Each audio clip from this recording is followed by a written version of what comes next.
till my shadow turns to sun rays. Computers आज हमारे जीवन का एक महत्वपूर्ण हिस्सा बन चुके हैं। इंसान ने पिछले 50 सालों में जितनी भी तरक्की की है उसमें कंप्यूटर्स का बहुत बड़ा रोल है। शुरुआती समय में कंप्यूटर्स साइज में बहुत बड़े और स्लो होते थे, जिसके कारण पहले कंप्यूटर्स का यूज़ केवल इम्पॉर्टेंट साइंटिफिक कैलकुलेशंस के लिए ही किया जाता था। अब समय के साथ कंप्यूटर्स साइज में छोटे और ज़्यादा पावरफुल हो चुके हैं।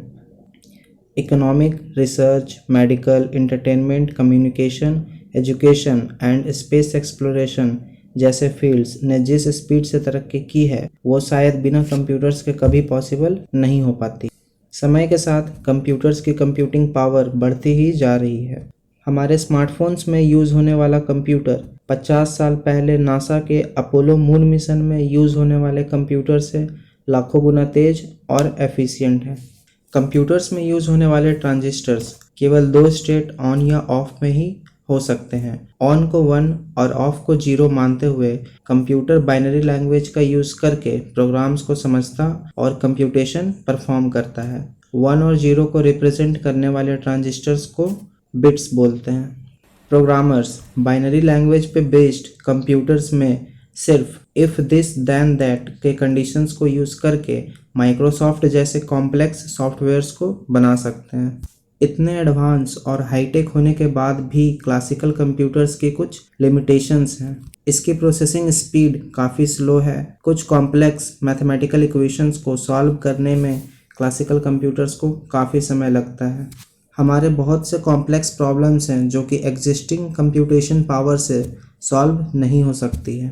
रिसर्चर्स ने एक ऐसे कंप्यूटर को डेवलप किया है जो कि हमारी कॉम्प्लेक्स से कॉम्प्लेक्स प्रॉब्लम को चुटकियों में सॉल्व करने में कैपेबल है। क्वांटम कंप्यूटर्स या क्वांटम फिजिक्स के नियमों का यूज़ करके कंप्यूटेशन परफॉर्म करता है। जिस तरह क्लासिकल कंप्यूटर में बिट्स का यूज़ होता है, क्वांटम कंप्यूटर्स में क्यूबिट्स का यूज़ किया जाता है। क्यूबिट्स एक ही समय में 0, 1 या 0, 1 सारे स्टेट्स में हो सकता है। यह ऐसा क्वांटम प्रिंसिपल की वजह से कर पाता है, जिसके कारण क्यूबिट्स बिट्स से कई गुना ज़्यादा स्पीड में कंप्यूटेशन कर सकता है।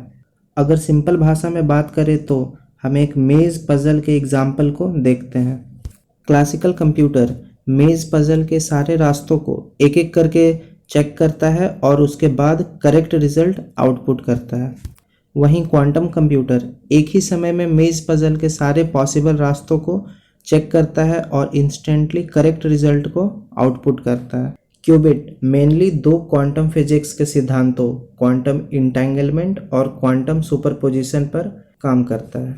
क्वांटम कंप्यूटर न केवल हमारी कंप्यूटेशन पावर को बढ़ा देगा बल्कि हमारी डेवलपमेंट को कई सेंचुरीज आगे पुश कर देगा। बहुत से लोगों को अंदाज़ा भी नहीं है कि क्वांटम कंप्यूटर्स क्या क्या कर सकता है, लेकिन जो इसकी कैपेबिलिटीज़ को समझते हैं वो इसके रिसर्च एंड डेवलपमेंट के लिए already billions of dollars invest कर चुके हैं। Google, micro processor, NASA, IBM जैसी बड़ी कंपनीज क्वांटम कंप्यूटर्स को डेवलप करने की रेस में लगे हुए हैं।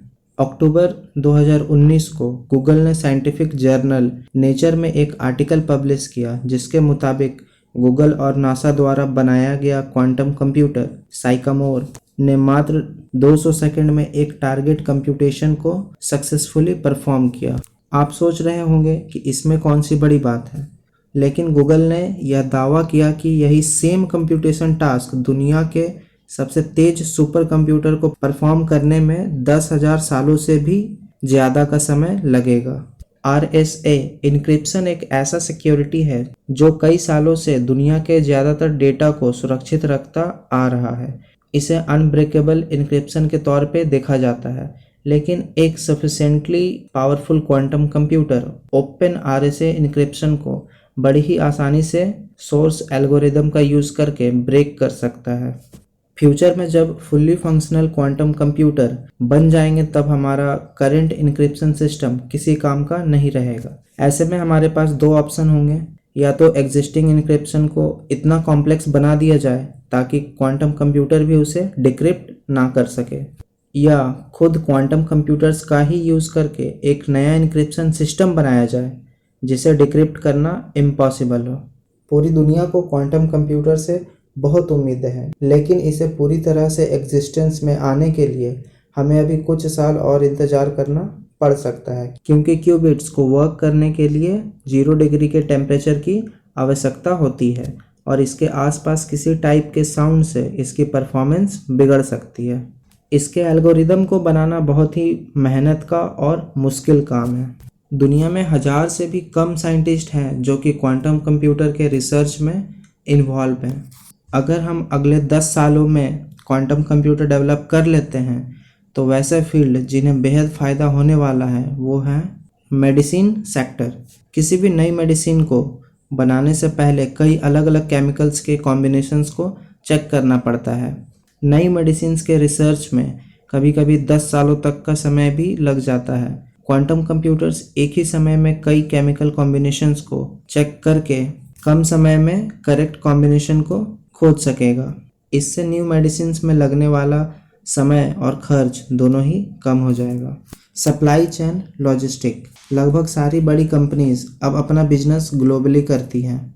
उनके प्रोडक्ट्स को मार्केट में पहुंचाने के सबसे किफ़ायती रास्तों को ढूंढने में क्वांटम कंप्यूटर काफ़ी कारगर साबित होगा। फास्टर डेटा एनालिसिस, इंटरनेट के आने के बाद हम अनकंट्रोल्ड वे में डेटा प्रोड्यूस कर रहे हैं और यह समय के साथ बढ़ता ही जा रहा है।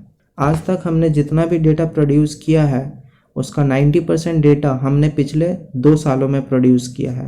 एग्जिस्टिंग कंप्यूटेशन पावर इतने डेटा को एनालाइज करने में सक्षम नहीं होगा, लेकिन अगर क्वांटम कंप्यूटर का सही से विस्तार हो सका तो हमारी यह डेटा की प्रॉब्लम को क्वांटम कंप्यूटर बहुत ही कम समय में सॉल्व कर देगा।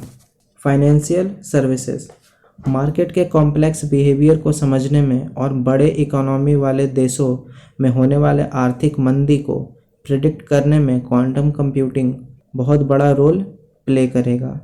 आने वाले दशक में हमारी टेक्नोलॉजीज़ बड़ी ही अजीब तरीके से बदलने वाली है और अगर हमें इन टेक्नोलॉजीज़ की बेसिक नॉलेज भी नहीं हुई तो फ्यूचर में होने वाली सभी चीज़ें हमें मैजिक ही लगेंगी। तो क्यूरियोसिटी को बनाए रखें और नई नई चीज़ें सीखते रहें। क्वांटम कंप्यूटर में बस इतना ही, फिर मिलेंगे नए टॉपिक के साथ।